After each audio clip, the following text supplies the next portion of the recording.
Boa noite. Nosso item de hoje é o 22, a bênção da gratidão, onde vamos focar no capítulo 8, a gratidão como terapêutica eficaz, e o capítulo 1, a bênção da gratidão, do livro Psicologia da Gratidão. Esse é um tema bastante interessante, que me parece central quando a gente aborda esse eixo que a gente vem estudando todo ano, que é o mundo relacional. Porque a gratidão, de certa maneira, se dá sempre na relação, né? E o livro todo da Joana, ele é muito lindo e é impressionante ela poder abordar um tema num livro todo, né? Que é o quanto de riqueza ela consegue extrair dessa temática da gratidão. E a gente elegeu apenas 2, o capítulo 1 e o 8, para trabalhar essas questões de hoje, mas que também são suscitam bastante elementos para a nossa reflexão. A gente pode começar questionando o que é gratidão. Me chamou a atenção que, em alguns momentos, ela traz que o conceito mais superficial de gratidão, que seria apenas uma retribuição por algo que alguém nos fez, né? Alguém nos deu, enfim, né? Aquele agradecimento mais comum, é muito pequeno, né? Diante da grandeza que ela traz desse conceito de gratidão que ela apresenta, né? E aí, em determinado momento, ela fala que seria um reconhecimento agradável, né? Buscando até a origem da palavra gratidão, e em relação a tudo, na verdade, né? Não só as coisas boas que as outras pessoas nos fazem ou que a gente recebe da vida mesmo, do universo, né? Mas por todos os acontecimentos, por todas as situações, desde as coisas mais simples, o ar, o sol, né? E até mesmo pelos acontecimentos desagradáveis, né? Do ponto de vista do ego, né? Então é uma coisa muito abrangente, que é um modo de ser quase, né? É um modo de viver, de ser grato a tudo, né? E é um conceito até muito amplo e difícil de compreender, de vivenciar mais ainda, né? Muito bem. Alguém mais quer trazer alguma coisa em relação ao que o Felipe está trazendo? Eu colocaria, que eu não sei se foi de leitura aqui, que estar grato, ou ser grato, é tu viver em paz, em alegria constante, em alegria íntima, mesmo nos eventos mais difíceis, né? É enfrentar tuas dificuldades com esperança, com determinação. Isso é ser grato, né? É uma forma mais implícita, né? Só para complementar, que eu achei bonito que ela se refere à maturidade psicológica da pessoa que sente gratidão, né? Muito bem. Então, todos esses elementos que vocês estão trazendo aqui, acho muito preciosos e que realmente começa a nos dar uma ideia do que seja gratidão. Eu quero trazer um outro elemento que ela traz no final do capítulo 1. A gratidão é a assinatura de Deus colocada na sua obra. Então, isso é um conceito que ela traz. A gratidão é a assinatura de Deus colocada na sua obra. Bem, então isso já complementando o que vocês já trouxeram, que é bastante rico, né? Isso torna mais complexo ainda. Então, é como se a gratidão, assim como existe, né, nas leis naturais, princípios que regem o universo, e de uma maneira também tão internalizados como força de orientação, como elementos autorreguladores da nossa alma. A gratidão, assim como o instinto, né? O instinto da criatividade, o instinto da fome, é como se você tem um instinto espiritual, ou seja, se a gratidão é a assinatura de Deus na sua obra, a gratidão está falando dessa manifestação amorosa de Deus, né? Ou seja, de uma maneira, é como se ele também fosse grato. Grato na sua essência e grato na relação conosco. E ser agraciado, né? Quando a gente diz que a gente é grato, né, por alguma coisa, e não só, como falou, por resposta, né, a alguém que nos fez bem, né, necessariamente um presente, né, mas ser grato com uma postura, com uma tomada de consciência de uma maturidade, né? Então ela vai complementar essa colocação dela dizendo: quando se enraiza no sentimento humano, então, porque a gratidão é um tipo de sentimento, logra proporcionar harmonia interna, liberação de conflitos, saúde emocional, por luzir, ou seja, por iluminar como estrela na imensidão sideral. Por extensão, aquele que se faz agradecido torna-se veículo do sublime autógrafo. Ou seja, eu também acabo sendo esse autógrafo de Deus. Parte da sua obra expressando o seu autógrafo, assinalando a vida e a natureza com a presença dele. Então, acho muito bonito essa passagem que Joana nos traz. Então, se a gente fosse resumir isso, né, pessoal, a gente podia dizer que a gratidão é a consciência expressa em sentimentos do amor de Deus por nós.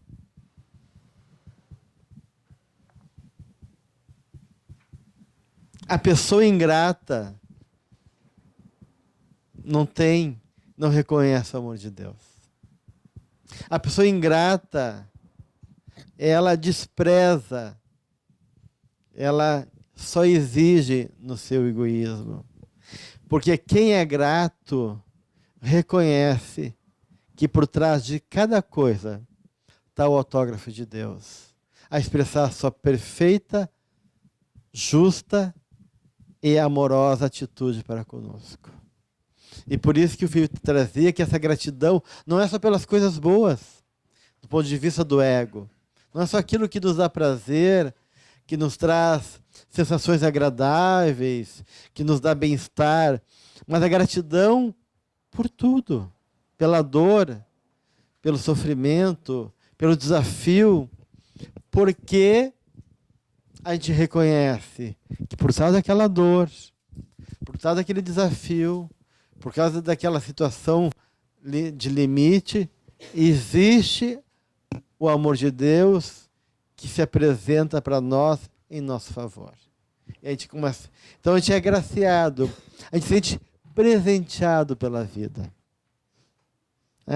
E quando Jesus ele faz o primeiro milagre dele, pelo menos escrito, testemunhado, né, nas bodas de Canaã, onde ele transforma água em vinho, porque o casamento estava correndo e não tinha mais vinho. E aí Maria pede para ele, Jesus, eu acho que é algum aparentado de Maria, do pessoal, que tudo lá em Nazaré se conhecia, né? E ela diz, olha, que chato, né? Está faltando né, vinho para os convidados, e Jesus, então, transforma a água em vinho. E foi o primeiro espanto dos apóstolos, espanto por ele poder transformar as moléculas de água em vinho, né, que para ele deve ser fácil. Né? E por que esse tipo de presente, né? De milagre, entre aspas? E aí alguém questiona, não sei se for Pedro, alguém, por que uma coisa parece mundana, né? Logo isso, né? Já fazer tanta coisa e ele transforma a água em vinho. E aí Jesus explica que esse era o primeiro momento de contato com a humanidade, né? E aí ele diz aos discípulos que aquele momento era para selar a alegria da comunhão com a humanidade. E por isso que ele não estava preocupado se isso, das implicações da importância daquela atitude, se era para salvar uma vida, ou se era apenas transformar água em vinho, porque é um momento de festa, de alegria. E ele pergunta aos discípulos, vocês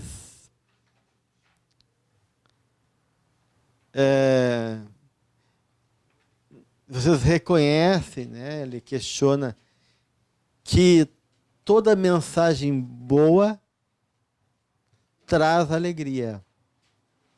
Né? Não existe mensagem boa que não traga alegria. Eu sou essa mensagem. Eu sou a boa nova. Eu sou o presente para vocês. Então eu quis simbolizar nesse ato, né, transformando água em vinho, esse presente, esse momento de alegria, de festa, porque eu cheguei.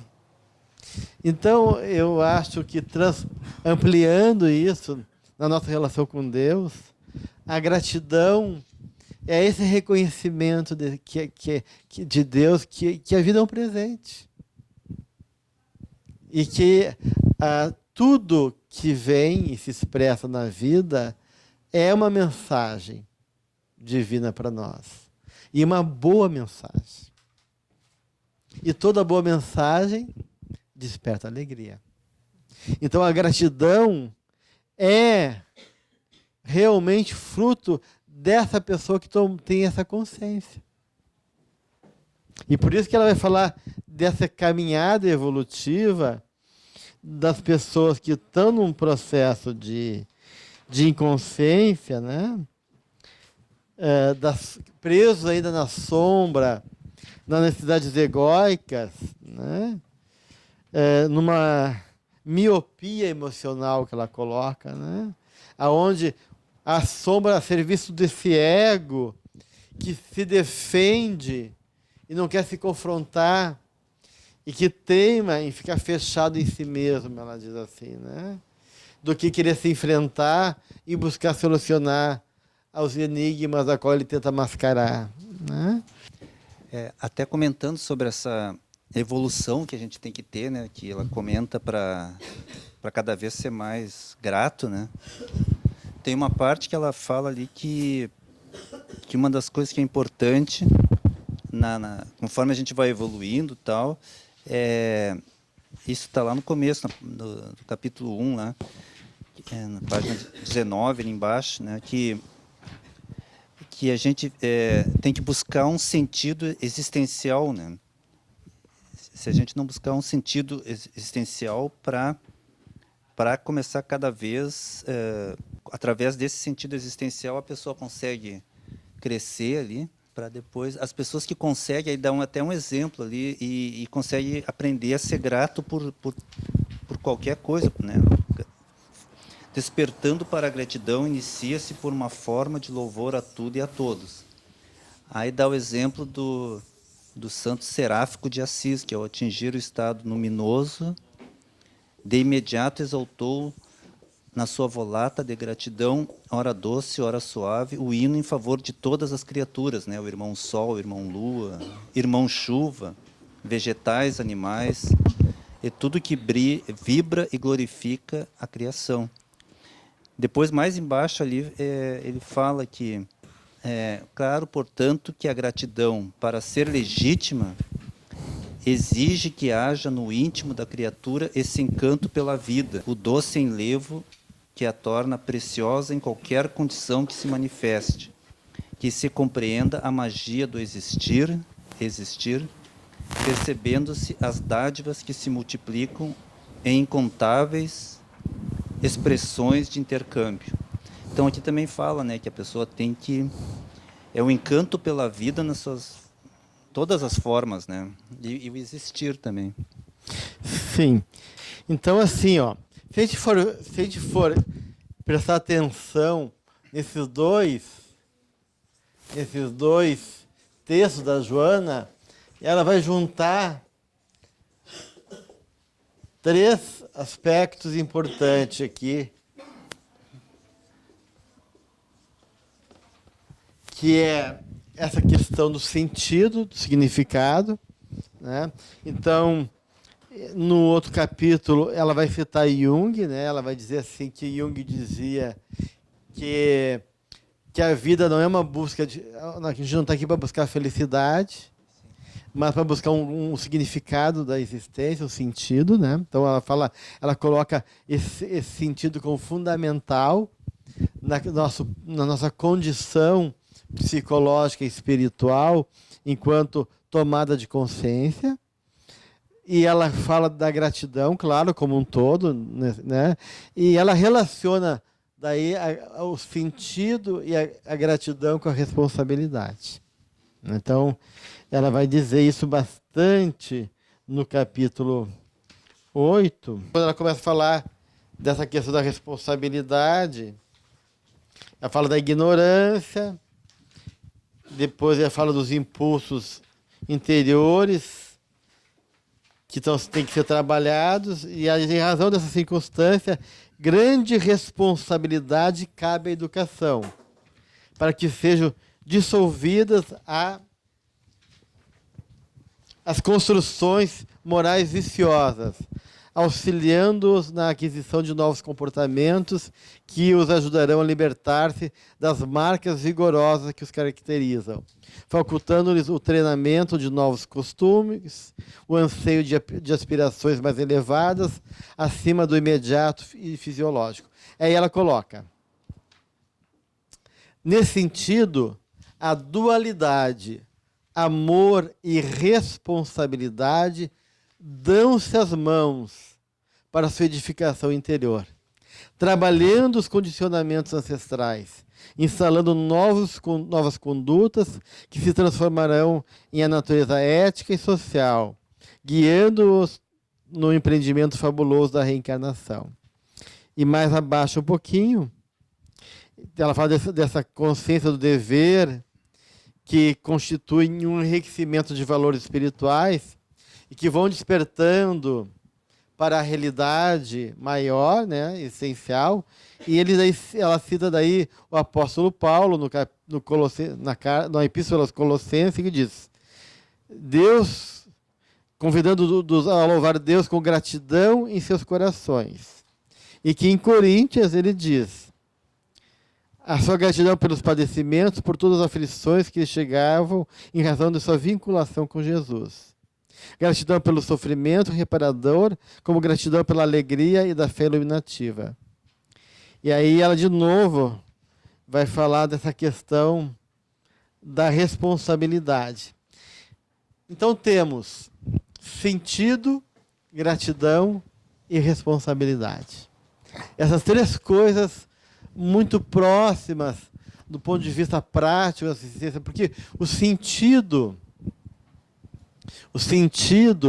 nos dá justamente essa capacidade de perceber que a vida não existe nada, nenhuma situação que não tenha alguma razão. Esse sentido, então, torna cada realidade factual numa experiência significativa, marcada, então, de algo que nos acrescenta, que nos ensina, que nos gera algum tipo de consciência espiritual. Então, esse sentido está ligado ao reconhecimento das leis divinas e do seu amor, né? Então, na medida que tu consegue reconhecer que a vida tem sentido, que eu não estou aqui simplesmente com uma passagem, ou preso nos condicionamentos materiais e ilusórios da vida fisiológica, ou da vida orgânica, dos prazeres do mundo, mas que eu vou além disso, e reconheço que por trás e além do que se mostra na manifestação literal da existência, existe um sentido maior espiritual, e aí eu percebo Deus, eu percebo sua lógica, eu percebo o seu amor, e aí isso é um passo para a gratidão, né? Porque a gratidão é reconhecer esse sentido a nível de sentimento. Então, mais do que reconhecer daí pela cabeça, mais do que entender que existe esse sentido e que a minha vida tem um significado e que esse significado então é regido por essa justa e amorosa presença divina em cada coisa, eu sinto isso. E aí eu estou, então, já na gratidão. E aí a gratidão me compromete com a vida. Né? Porque eu tenho esse reencantamento da existência, né? Essa gratidão me dá, então, essa acaba de me encantar com a vida, né? Então eu reconheço o valor. Então, na medida que eu tenho sentido, né, e gratidão, eu tenho valor de alma. Cada coisa, cada faceta da vida mostra um aspecto de Deus. Deus se apresenta para mim, se relaciona comigo, cuida de mim, zela por mim, promove o meu crescimento. Né? E em tudo, como diz Joana, tem o autógrafo dele. E aí eu começo, então, nesse reconhecimento de sentido e gratidão como um valor de alma, um valor da presença dele, do seu amor, então eu me sinto responsável. Porque eu não ponho fora um presente que alguém muito importante me dá. Eu não jogo fora algo especial que foi intencionalmente feito para mim. Um gesto de cuidado, um carinho no momento de sofrimento, um cuidado frente ao momento de dor e de doença. A gente é grato. A gente é grato para aquela pessoa que fez isso. Por quê? Porque a gente reconheceu um valor especial no cuidado, no afeto, na dedicação, na tolerância, no tempo que a pessoa destinou para nós. Então, a gente é grato, porque reconhece ali esse valor todo e a gente, de uma maneira, se sente, né, retribuindo, naturalmente. Essa gratidão é uma forma de poder dizer sim, tu tem valor para mim, sim, isso é muito especial, sim, eu reconheço o quanto isso é precioso na minha vida. Né? E se eu reconheço isso, eu cuido, eu tenho uma atitude correspondente. E aí a gratidão, a responsabilidade à mão, nesse compromisso, então, de poder, através da gratidão, da responsabilidade, fazer um processo de transformação, geradora, como a Joana coloca, de saúde, de harmonia, de paz e de outros benefícios que esse exercício nos traz em favor da nossa vida. Eu estava um dia desses conversando com um colega e que é também ligado ao comportamento humano, e a gente falando das questões psicológicas, e uma das questões mais complicadas é o medo, né? E ele estava trazendo, não me lembro agora a situação específica, mas era uma questão do medo, da fragilidade nossa frente à vida e da dificuldade de enfrentar a realidade. E eu estava falando por isso pro Zé, e daí falando assim, a gente comentando sobre essas questões internas, a criança ferida, né, daquele estado emocional que a gente traz muitas vezes da infância, ou de marcas do passado, né, e a gente ficou mais ou menos por aí. Mas depois que ele saiu, eu estava meditando, mas, puxa, isso é ingratidão. A pessoa que tem medo é ingrata. E aí eu acho que todo sintoma nosso psicológico, seja de medo, de rebeldia, é ainda uma forma de ingratidão.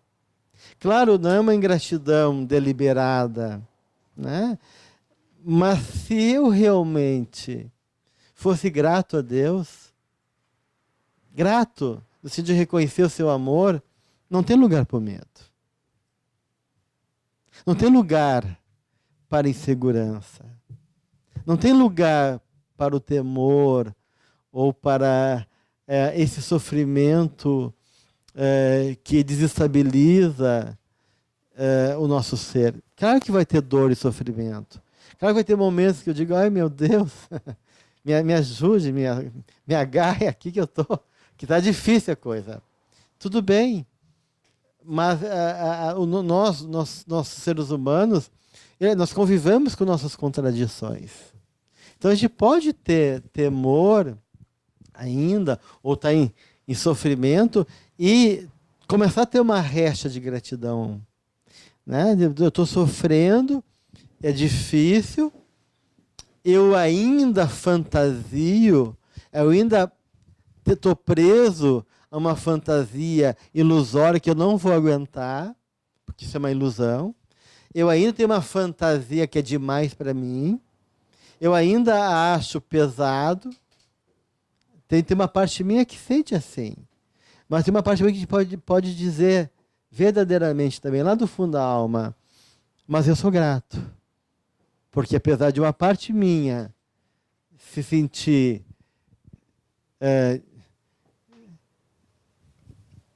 perdida, sentir insegura, uma parte minha reconhece o teu amor e sabe ser grato a ti. E eu opto por essa parte. Eu posso ainda não sentir ainda totalmente isso, mas eu posso começar a optar por isso. Jogar em favor disso. Eu acho que é isso que a Joana, de alguma maneira, tenta promover na proposta dela. Vamos se abrir para a gratidão. Vamos trazer isso mais perto de nós como uma forma de terapia, né? De transformação. Então, claro, muita coisa a gente entende pela cabeça. Apesar de todas as inconsequências do comportamento humano, o meu 162, 170 no outro. Apesar de todas essas inconsequências do comportamento humano, viceja no ímã do ser a presença da paz e da saúde, aguardando a oportunidade de expressar-se. Que interessante, né? Então, já existe dentro de nós. O self, como instância divina, como esse arquétipo autorregulador, já tem em nós. A perfeição já tem em nós como possibilidade. Consequentemente, a paz, a saúde também está em nós. Né? Então, diz essencial, portanto, tornar-se a busca do sentido existencial. Ó, sentido de novo. O amadurecimento pessoal pela reflexão mediante as ações de generosidade, a fim de que se modifiquem as paisagens humanas da sociedade aflita desses dias. Esse transtorno neurótico avassalador é resultado do que Jung conceitou como um sofrimento da alma que não encontrou sentido. Esse sentido não pode ser oferecido por ninguém, nem mesmo o psicoterapeuta dispõe de recursos para ofertá-lo. Por quanto de origem e significado pessoal.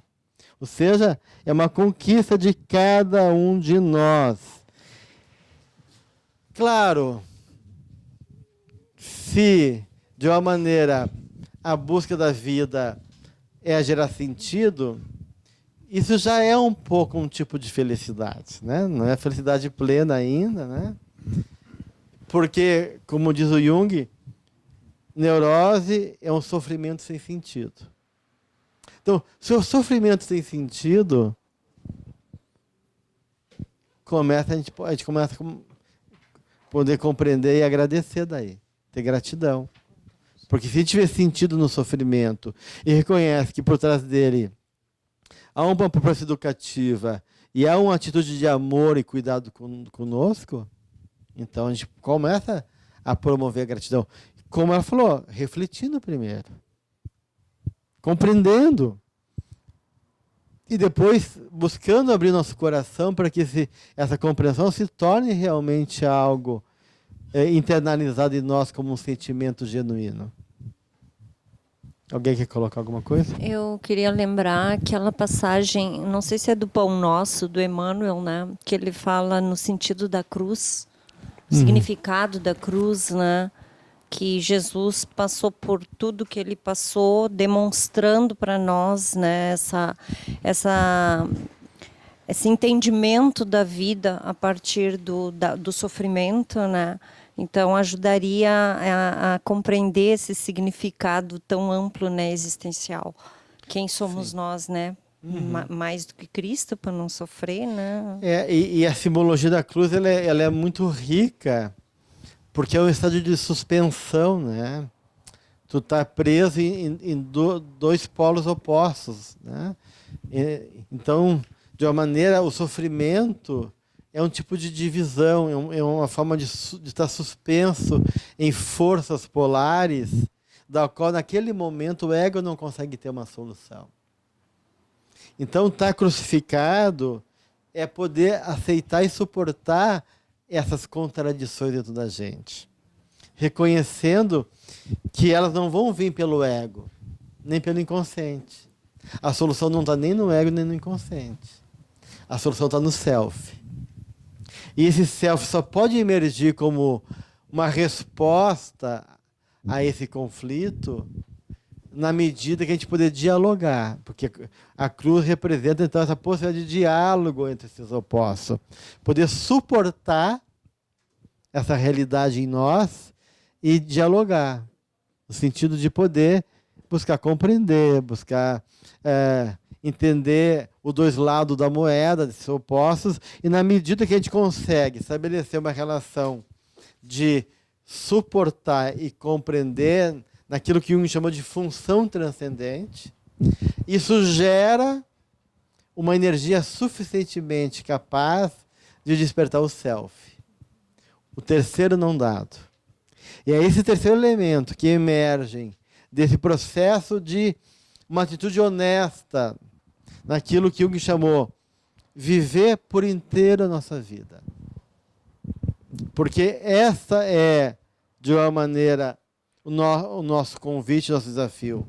Não fugir da vida. Não se opor a ela. Não brigar com ela. Mas realmente, do ponto de vista psicológico, a pior coisa é a pessoa que não entra na vida. Tu pode se perder, tu pode se atrapalhar, mas isso é mais interessante do que uma pessoa que se recusa a viver, seja por medo, por desdém, seja por que for. Mas o preço de viver a vida sempre é mais digno e mais interessante daquele que não paga o preço. E é por aí que o self aparece. Que o Pai afaste o cálice. Qual é o que a gente pode tirar dessa?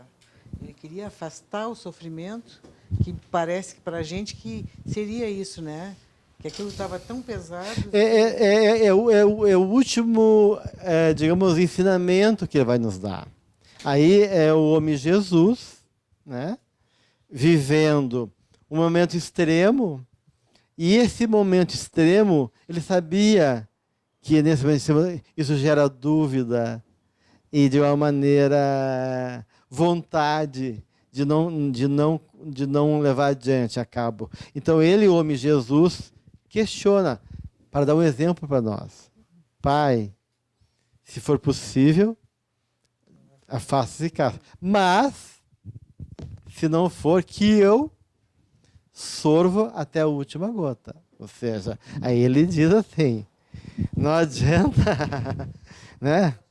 É só pra... Então, a gente tem que... então ele está dizendo isso. Eu sei que é difícil, eu sei que para muitos de nós isso parece insuportável, mas se isso está vindo para mim, é porque é importante. Então, se é para mim viver, que eu viva tudo. Tudo. Até a última gota. Então, esse é o último, digamos assim, claro, depois vem a ressurreição, vem a vitória do Espírito sobre a matéria, vem outros ensinamentos dele. Mas esse é o exemplo final desse momento da paixão de Cristo, do sofrimento dele por nós, então, né? Aonde ele dá, digamos, faz esse questionamento, não por ele, mas para nós, né? Então, bem, a gente está falando da gratidão, e eu quero falar um pouquinho de nós, um pouquinho de cada um de nós, os ingratos. Então, na página 20 do meu, que é do item do capítulo 1, o significado da gratidão, na terceira página, diz... Ele está falando, onde o André citou o irmão Sol, o irmão Lua, toda essa passagem da beleza, da paisagem, dos olhos daquele que a contempla. Então, esse encanto para a vida que foi colocado por vocês, né, que esse enlevo que torna preciosa a realidade em qualquer condição que se manifesta, né, porque compreende a magia do existir e reconhece as dádivas que a gente pode multiplicar com a nossa atitude. Então, ele está falando da gratidão, e agora começa a falar do ingrato. Nesse sentido oposto, o ingrato é aquele que se mantém no processo de primarismo, longe da percepção do objetivo essencial da existência. Perdeu a conexão com a existência. Perdeu a conexão com Deus. Se recusa a reconhecer o amor de Deus. Se recusa por uma série de coisas. E aí ela diz: criança maltratada que se detém na injúria e nas circunstâncias iniciais do processo de desenvolvimento ético e moral. Então está dizendo, são pessoas infantis que se nega a crescer. Olha só que paulada está dando em nós. O ingrato é aquele que se nega a crescer. A criança injuriada, teimosa, não quer, não serve.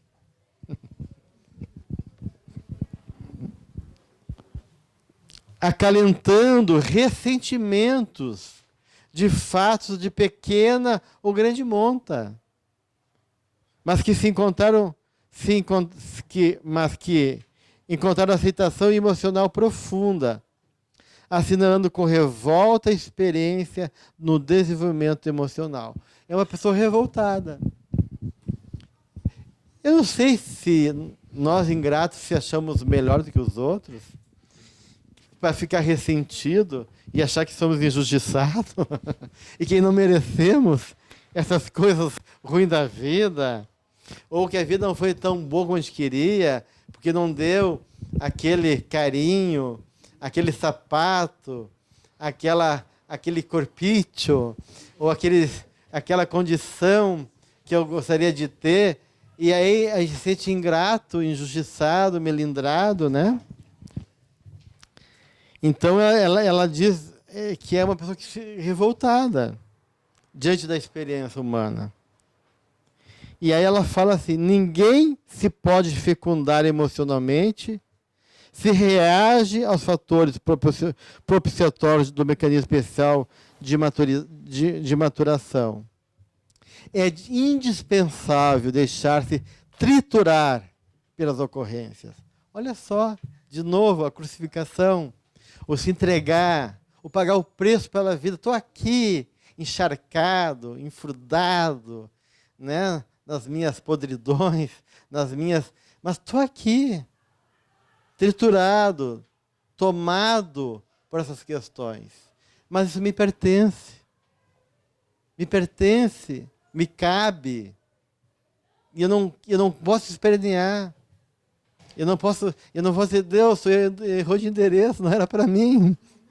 Né? E ficar bravo com ele. Então ela diz, é indispensável deixar-se triturar pelas ocorrências e superá-las mediante a autoestima e o autorreconhecimento. Então, o primeiro movimento de gratidão, de novo, onde ela muitas vezes vai trazer isso em toda a obra psicológica, é a autoestima e o autoconhecimento, o autorreconhecimento. Então, isso é uma questão bem importante, né, gente? Então, a pessoa ingrata, ela não é só ingrata a Deus. Ela não é só inconsciente em relação, perdeu a conhecer com Deus. Ela é ingrata à vida e ingrata em relação a si mesma. Porque a pessoa ingrata, ela não se permite ser feliz. Porque sempre está numa visão negativa da vida. Sempre está injuriada. Sempre está indisposta. Sempre está se sentindo, né, de uma maneira emocionalmente injustiçada ou ressentida pelo que a vida dá. Então eu estou aprisionado nessa sombra que a serviço do ego, como o Joana coloca, me defendendo da vida. Porque eu não acredito em mim. Porque eu não acredito em Deus. Eu não acredito no amor. Eu não me abri para Ele. Eu não me reconheço. E aí ela fala uma coisa também bem importante que eu trazia no início, que a gratidão se dá na relação. Então, no parágrafo seguinte, ela diz, a gratidão é sempre em relação ao outrem, aos fenômenos existenciais, jamais ao orgulho e à presunção. Olha só que interessante. Então, o que ela está dizendo de outra maneira? Que a pessoa orgulhosa e a pessoa que é cheia de presunção não se relaciona. Está fechada para a relação. A pessoa orgulhosa, a pessoa presunçosa, não está aberta à relação. Então, a gratidão é um movimento de abertura para o outro, para o reconhecimento de saber que a vida, o outro, Deus, é um presente na tua vida.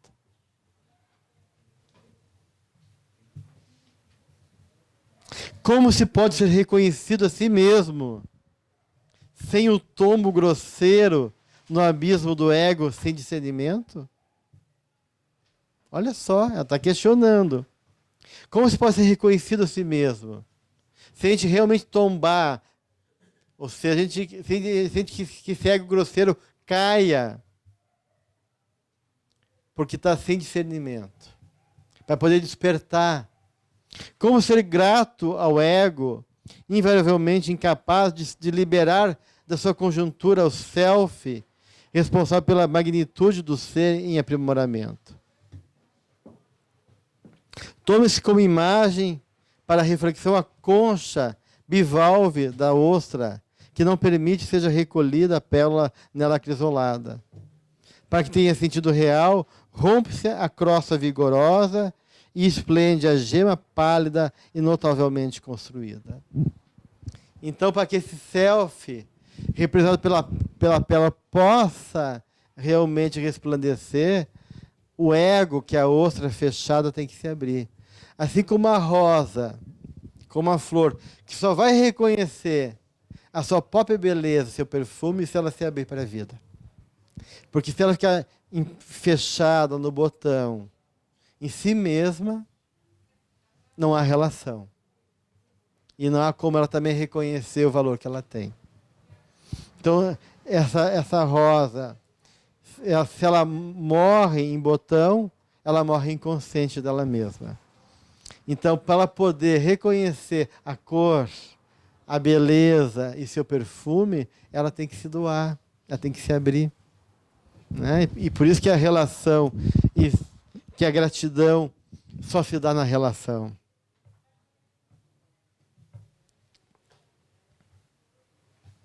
Então ela vai dizer mais adiante ali. Agradecer, portanto, significa inebriar-se de emoção, lúcida e consciente da realidade existencial. Mas não somente pelo que se recebe, também pelo que se gostaria de conseguir. Assim como pelo que ainda não se é emocionalmente. Eu sou grato pelo que eu sou, pelo que eu quero ser e pelo que eu vou me transformar num dia. Despojando-se da escravidão da posse, ira-se o ser de bênçãos que esparze em sinfonia de gratidão. Então, essa gratidão, né, essa luz, né, que vai iluminando, que em velocidade vai preenchendo as nossas vidas, né, e vai, de uma maneira, impregnando a nossa vida, fertilizando a nossa alma, que fica prenhe de sentido, de alegria, de encanto, e que aí então começa uma relação mais próxima de Deus. Porque se eu falei para vocês que a gratidão é a consciência a nível de sentimento do amor de Deus, eu reconheço.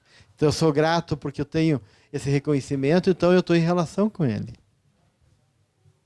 E isso já é um grande presente na nossa vida.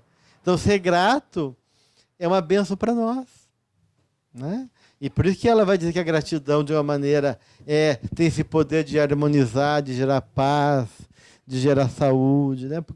E tem várias pesquisas sobre gratidão hoje em dia, né?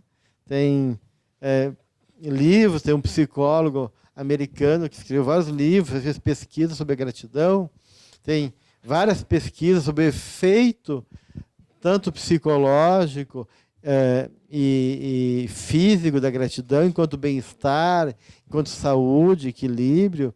Tem até alguns métodos de gratidão, tem o caderninho da gratidão, né, que esse próprio terapeuta propõe, de a gente fazer um caderninho da gratidão para agradecer e fazer um relato das coisas que eu vou agradecer durante o dia, para lembrar, né?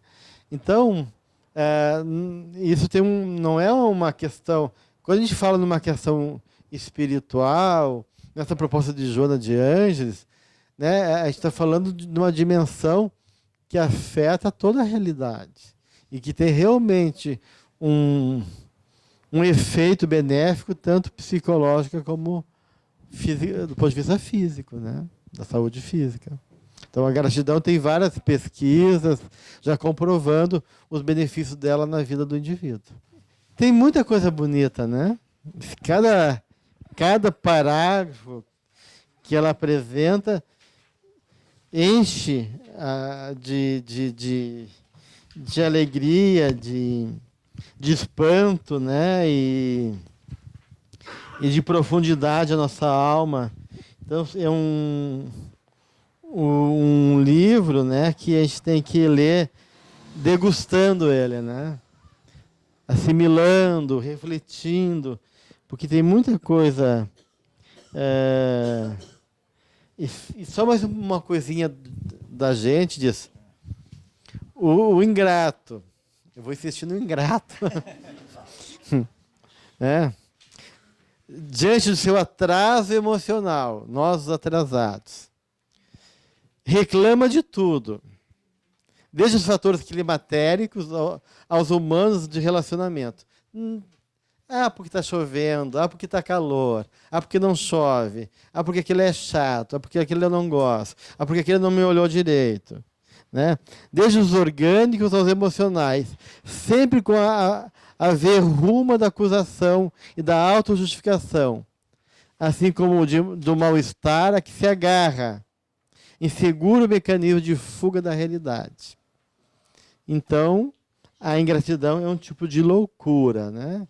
A pessoa quer fugir da realidade, quer botar a culpa na vida, porque é imaturo e não quer pagar o preço de estar na vida por inteiro, e porque não reconhece o amor de Deus e da sua atitude generosa e cuidadoso para cada um de nós. Ele comenta assim, o sentido, o significado existencial, entretanto, caracteriza-se pela busca interna, pela transformação moral e intelectual do indivíduo ante a vida, pelo aproveitamento do tempo na identificação do self com o ego. É um sentido profundo, a princípio de autorrealização, depois de autoiluminação e de autoencontro. Então ela fala ali no item a vida e a gratidão, né, que desse sentido existencial também como uma ajuda, né, à identificação do self com o ego. É um processo de planificação, né, que vai se autorrealizando, se planificando, se iluminando, né, se engrandecendo cada vez mais. Porque de uma maneira que a gente vai encontrando esse sentido, a gente vai realmente estabelecendo essa conexão com o que é essencial na vida, enquanto self, enquanto essência espiritual, e também o que é essencial enquanto a lei divina, né, que promove e que joga em nosso favor. E por isso também essa relação com a gratidão, com a responsabilidade que nós falávamos.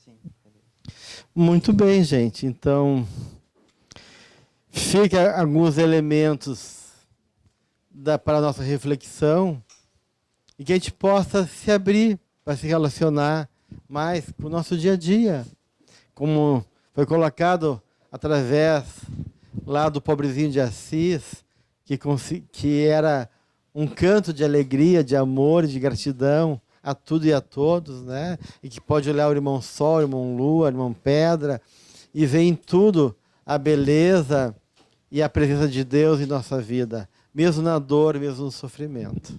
Que a gente possa se relacionar, então, com o outro e com a vida com gratidão. Né? Próximo encontro daqui a 2 semanas, a gente vai trazer um assunto também maravilhoso, que é a terapêutica do amor. Então, fica o convite e vamos, então, para o nosso encerramento. Uma boa semana a todos.